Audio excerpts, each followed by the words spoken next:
Shalom anak-anak semuanya. Selamat datang di kelas penguatan IT bersama Miss Monica. Wah, hari yang cukup cerah dan Miss harap kalian semua di rumah sehat dan bahagia selalu. Amin. Siapa di sini anak-anak yang sudah memiliki smartphone? Pasti banyak dari kalian yang sudah memiliki smartphone. Jika kalian memiliki smartphone, sekarang Miss mau tanya, apa sih kegunaan utama dari penggunaan smartphone? Ayo Miss mau dengar dulu jawabannya apa ya? Ya, benar sekali. Tujuan utama atau kegunaan utama dari smartphone yaitu adalah komunikasi. Di era digital zaman sekarang, komunikasi bisa melalui sosial media. Nah, apa ya sosial media itu? Jadi, sosial media adalah sebuah wadah atau media yang digunakan untuk berkomunikasi dari satu orang ke orang lain, ya. Dalam menggunakan sosial media ini, kita harus terhubung dengan internet atau online. Lalu, apa saja sih contoh-contoh sosial media yang sering digunakan untuk berkomunikasi? Nah, pasti beberapa dari kalian sudah memiliki akun-akun sosial media seperti Instagram, Facebook, Twitter, WhatsApp, sama lain, dan masih banyak lagi sosial media yang bisa digunakan untuk berkomunikasi. Jadi, dalam menggunakan sosial media, kita juga harus berhati-hati dalam membagikan informasi. Dan kita harus juga memahami jenis informasi pribadi apa saja yang harus dijaga kerahasiaannya. Lalu, mengapa hal ini kita harus tahu? Karena jika kita sembarangan dalam mengupload atau mengirim dokumen-dokumen pribadi kita ke sosial media kita, maka suatu saat bisa saja ada orang-orang yang tidak kita kenal yang tidak bertanggung jawab menggunakan dokumen pribadi kita. Jadi, kita harus selalu waspada. Kita juga harus tahu jenis informasi pribadi apa saja yang harus dijaga kerahasiaannya, seperti alamat rumah. Kemudian ketika kalian membuat akun sosial media, pasti kalian memiliki password, ya kan? Nah, password itu harus dijaga, tidak boleh dibagikan ke teman kamu atau diberitahu ke teman kamu atau siapapun itu. Hanya kamu saja yang tahu.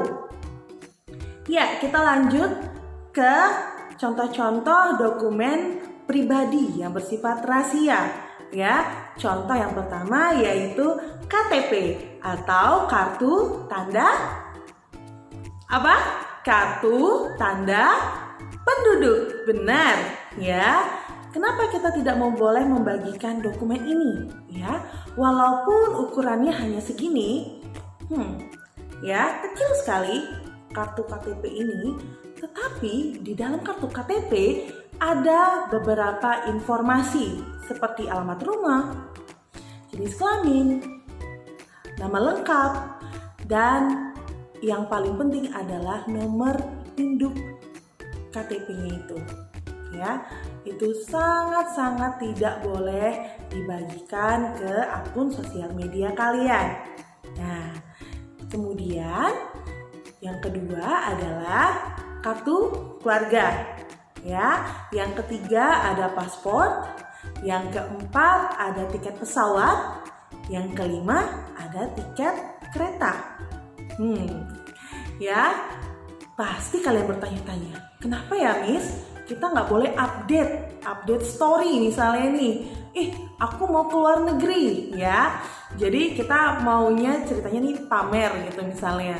Pamer ya kan? Biar di foto dulu tiket pesawatnya, ya kan? Foto tiket pesawat supaya teman-teman kita tahu, oh ini mau ke luar negeri loh, dia loh, kayak gitu ya. Nah, apakah kamu tahu di dalam tiket pesawat itu ada barcode ya, ada barcode ya, dan juga ada beberapa identitas, ada beberapa rahasia ya, tempat duduk kamu, kemudian di mana kamu menyimpan barang-barang kamu, di situ semua ada dalam satu tiket pesawat.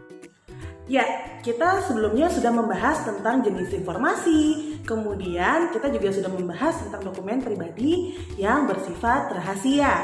Lalu sekarang kita akan mempelajari ya, yang namanya kita memakai sosial media pasti nggak luput yang namanya dari penilaian orang, kesan orang terhadap diri kita atau terhadap akun sosial media kita.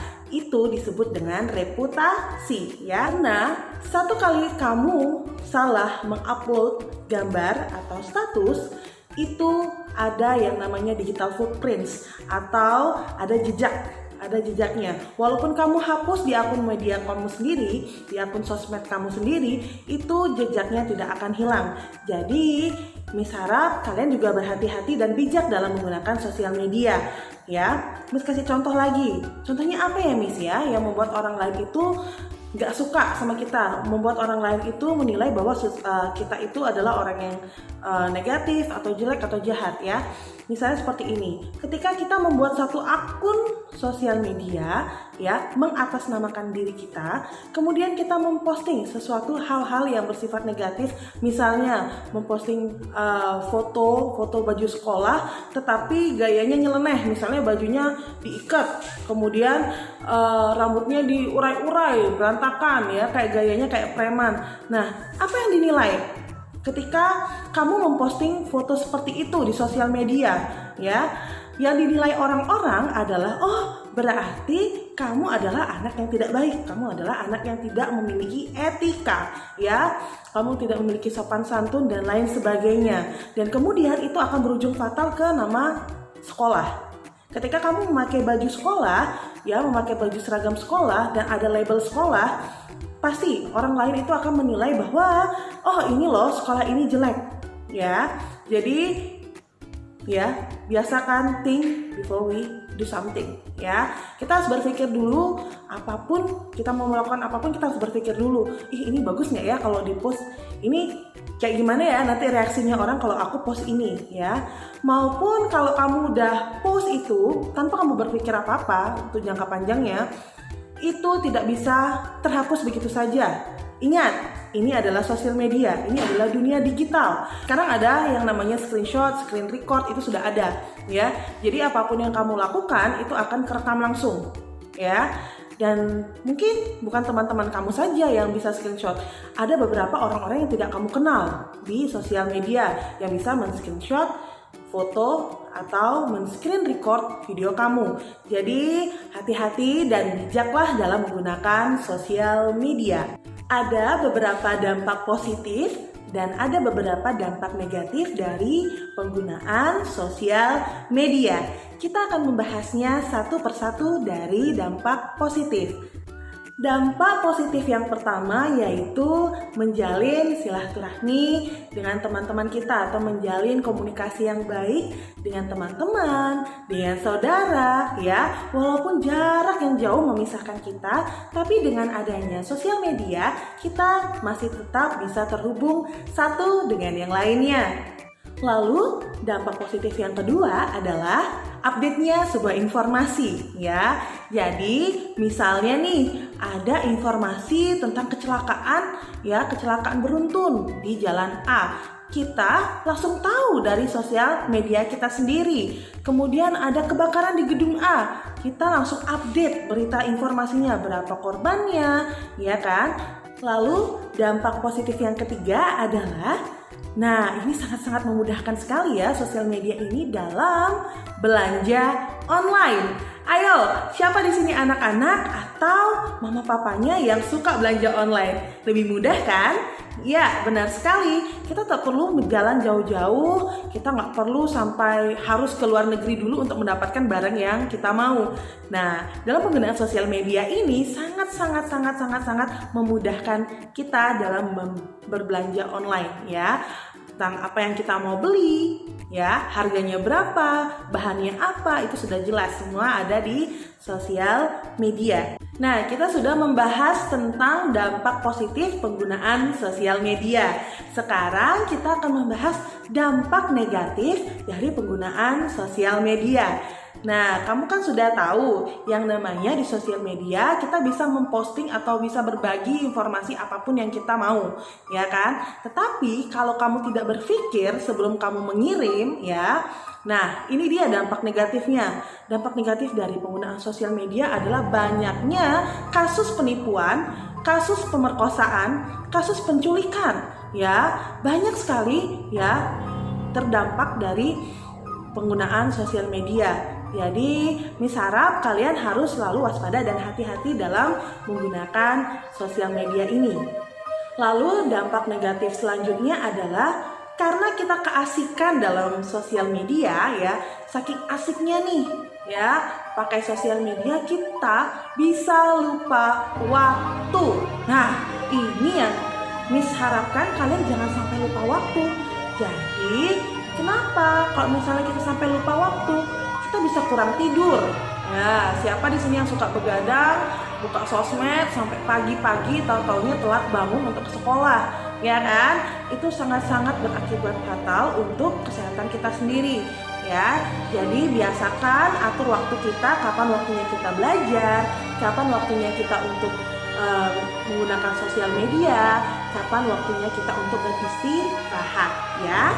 Dampak negatif selanjutnya dari penggunaan sosial media adalah emosi yang tidak terkontrol. Wah, kenapa ya? Ini sangat penting sekali.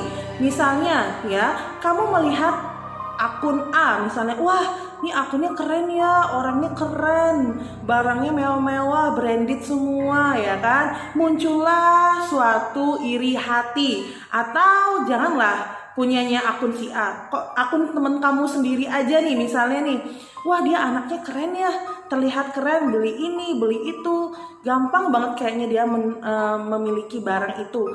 Nah, kamu mulai dah muncul nih rasa-rasa iri hati yang kemudian kamu bisa melakukan apapun itu supaya kamu terlihat keren di sosial media kamu. Wah, jangan dicontoh ya.